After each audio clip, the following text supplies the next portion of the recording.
25 বছর বয়সে তিনি চিন্তা করেছেন মানব জাতিকে অন্ধকারের পথ থেকে আলোর পথ দেখানোর জন্য কী করা যায়।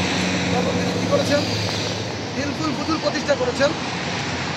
35 বছর বয়সে হাজরা আসদ কবর স্থাপন করেছেন। এরপরে 40 বছর বয়সে 40 দিন অবস্থান করেছেন। একটা দুই তো চূড়া দেখা যায় না, দেখা যায় ওগুলো মানুষ মানুষ উঠছে, ওগুলো মানুষ সাদা কালো দিয়ে মানুষ উঠতেছে, এগুলো মানুষ উঠতেছে। তো যে কথাটা বলতেছি, আমাদের প্রিয় নবী 40 দিন অবস্থান করছেন। কয়দিন? এরপরে জিবরাইল আসছে, এসে বলছে ইকরা পড়ো, প্লিজ কথা বলেন না, বলছে কি ইকরা পড়ো। তখন রাসূল বলছে কি মানা বিকরি, আমি তো পড়তে জানি না। জিবরাইলকে বুকের সাথে চাপ দিচ্ছে, জিবরাইল আমাদের নবীকে, আবার বলছে ইকরা, তিনি বলছে মানা বিকরি, পড়তে পারি না। এবং তিনবার চাপ দেওয়ার পর আল্লাহ এমন অবস্থা করে দিয়েছেন যে তাই ধরে রাখতে পারতেছে। সুবহানাল্লাহ। এজন্য দেখবেন কোনো বইয়ের প্রত্যেকটা বই 5 পৃষ্ঠার 5 লাখ মুখস্থ করতে পারে, কিন্তু কোরআন শরীফ আমি একদিনে এক খতম শুনেছি আমার শিক্ষা, বুঝতে পেরেছেন? এবং এক নাগারে 19 বছর কিন্তু আমি খতম পড়াই। তো আমি আমার অবস্থান থেকে এটা বলতেছি এই জন্য যে শুধুমাত্র হাফেজরাই কোরআন মুখস্থ রাখতে পারে, এবং যে কোনো ব্যক্তি চাইলেই কোরআন মুখস্থ করতে পারে। যে কোনো ব্যক্তি চাইলেই কী করতে পারে? কোরআন মুখস্থ করতে পারে। এটা কার রহমত? এটা আমি সাইফুল ইসলামের কোনো ক্রেডিট নাই, আপনার কোনো ক্রেডিট নেই। এটা কার ক্রেডিট? একমাত্র শুধুমাত্র আল্লাহর ক্রেডিট। এখান থেকে একটা মেসেজ দিতে চাই, আপনি আপনার সন্তানকে কোরআনের হাফেজ বানান, আল্লাহ আপনাকে কিয়ামতের ময়দানে সম্মানিত করবে। কোরআনের হাফেজদের পিতামাতাকে আল্লাহ কিয়ামতের ময়দানে নূরের টুপি পরাইবে। সন্তানকে হাফেজ বানান, কাজে লাগবে। তো এই সেই জাবালের তথা হেরা গুহা। আমি আপনাদেরকে আরেকটা বিষয় বলতে চাই, মা খাদিজাতুল কুবরা কোথায় শায়িত জানেন? জান্নাতুল মুআল্লা। এই কিছুদিন পরে যাবেন সামনে জান্নাতুল মুআল্লা। সেই মা খাদিজাতুল কুবরা এখান থেকে 3.5 কিলোমিটার দূর, সোজা এখন 3.5 কিলোমিটার, কিন্তু পাহাড় থেকে পাহাড়ে আসতে প্রায় 11.5 কিলোমিটার। সেই 11.5 কিলোমিটার দৈনিক 2 বেলা খাবার নিয়ে আসতে 40 দিন। কে? খাদিজাতুল কুবরা রাদিয়াল্লাহু তাআলা আনহা। আসমান থেকে একজন ব্যক্তির কবরের সওয়াল জবাব স্বয়ং আল্লাহ দিয়েছেন। তার নাম কি? খাদিজাতুল কুবরা রাদিয়াল্লাহু তাআলা আনহা।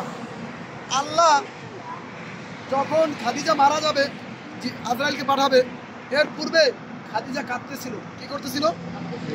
এমন অবস্থায় আল্লাহ রাসূল বললেন, খাদিজা তুমি সম্পদশালী ছিলা, তুমি প্রথম ইসলাম গ্রহণকারী। খাদিজা কি? প্রথম ইসলাম গ্রহণকারী। এরপরে তুমি আমার সহধর্মী, তুমি কেন করতেছো? এখন বলতেছে ইয়া রাসূলুল্লাহ, ইয়া হাবিবাল্লাহ, আমি আমার কান্না থামাবো যদি নাকি আপনি বলেন, আপনি এনশিওর করেন, আপনি মানে আমার সাথে আমাকে আপনি কনফার্ম করেন ওয়াদবদ্ধ হন যে আমার কবরের যে 3টা প্রশ্ন, মান রব্বুকা, ওমান দীনুকা, ওমান নবিয়ুকা, তোমার দিন কি ছিল, তোমার রব কে ছিল, তোমার দিন কি ছিল, তোমার নবী কি ছিল, এই 3টা প্রশ্নের উত্তর যদি আপনি দিয়ে দেন তাইলে আমি কান্না থামাবো। বলি সুবহানাল্লাহ। আল্লাহ রাসূল ওয়াদা দিয়েছেন, হ্যাঁ আমি দিব। এরপরে খাদিজা মারা গেল, দাফন হইল, তাকে জান্নাতুল মুআল্লা দাফন করা হলো। এমতো অবস্থায় সবাই চলে যাচ্ছে।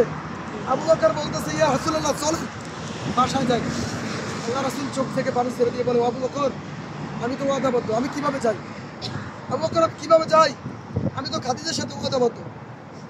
তখন আল্লাহ রাসূল যাচ্ছেন না। ওমর এসে বলে ইয়া রাসূলুল্লাহ চলেন, সবাই চলে গেছে, চলেন। ওমর আমি কিভাবে যাই?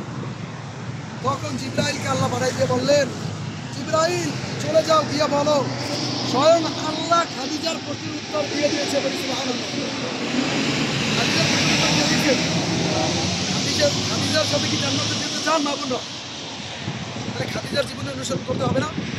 এই পাহাড়ে এরা 11.5 কিলোমিটার পাহাড় থেকে পাহাড়ে উঠছেন, নামছেন, এরকম এসে আবার পৌঁছে দিতেন। কয়দিন? 40 দিন। স্বামী যদি 10টার জায়গায় 11টায় আসে, তোমার খাবার তুমি বাইরে খাবে। বলবে আমি বাস্তব কথা বলতেছি,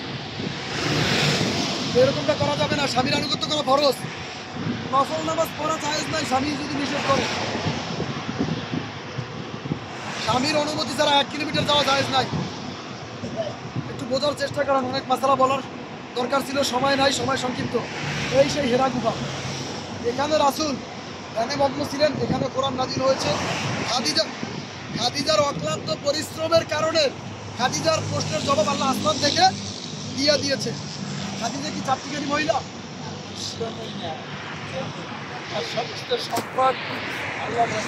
তার সম্পদ দিয়েছেন, এটা আমি আগেই বলেছি। সম্পদ দিয়েছেন, সময় দিয়েছেন, শ্রম দিয়েছেন, মেধা দিয়েছেন, সব শেষ। শুধুমাত্র এই জাবালে নূরে যেভাবে এসেছেন এবং এই জাবালে নূরে রাসূলকে যে সহযোগিতা করেছেন। রাসূল সাল্লাল্লাহু আলাইহি ওয়াসাল্লাম যখন নবুয়ত প্রাপ্ত হলেন,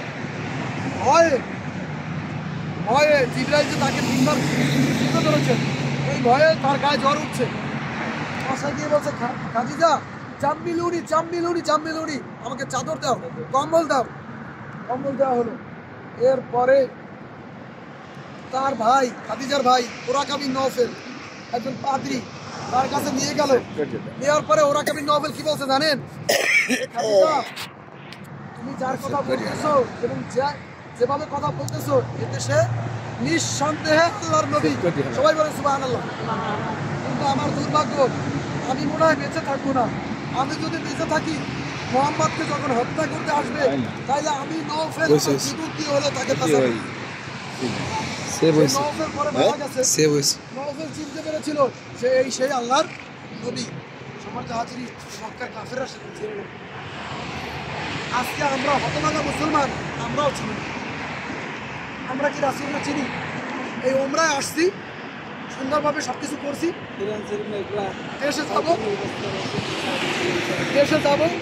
দেশে যাওয়ার পর 5 ওয়াক্ত নামাজ পড়বো না, আমি যুবক, আমি মুরব্বী, আমি তাস খেলবো, চায়ের দোকানে আড্ডা দিব, নামাজ ঠিক এটা হচ্ছে, আমারও হচ্ছে। মা বোনরা ঠিক মতো নামাজ পড়বেন না, সবাই মতো নামাজ পড়বেন না।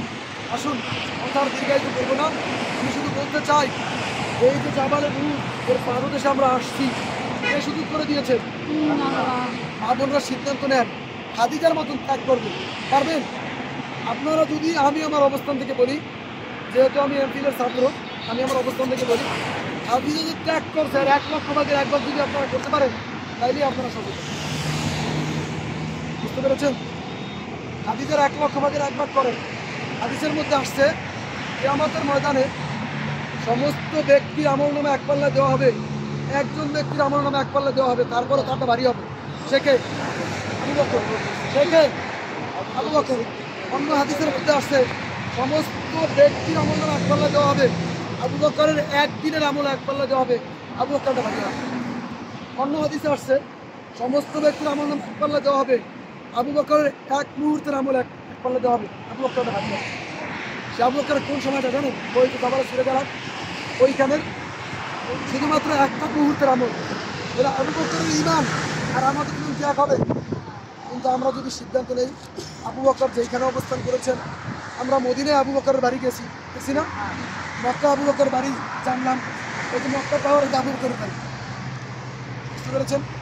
এরপরে আবু বকর সম্পর্কে আমরা মোটামুটি জানলাম। এরপরে খাদিজা সম্পর্কে জানলাম। মা বোনরা কাকে অনুসরণ করবেন? খাদিজাকে। কাকে?